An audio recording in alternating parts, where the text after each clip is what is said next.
গোপন সূত্রে খবরের ভিত্তিতে অভিযান চালিয়ে আগ্নেয়াস্ত্রসহ এক ব্যক্তিকে গ্রেফতার করল দিনহাটা থানার পুলিশ।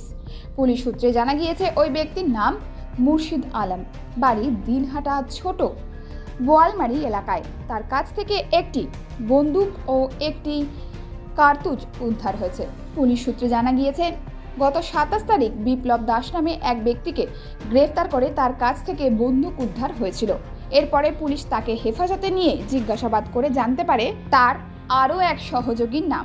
এরপর অভিযান চালানো শুরু করে পুলিশ, যে দিনহাটার বড় বোয়ালমারি এলাকায় বিভিন্ন কাজের সঙ্গে যুক্ত। এরপরেই সোমবার রাতে অভিযান চালিয়ে তাকে গ্রেফতার করে পুলিশ।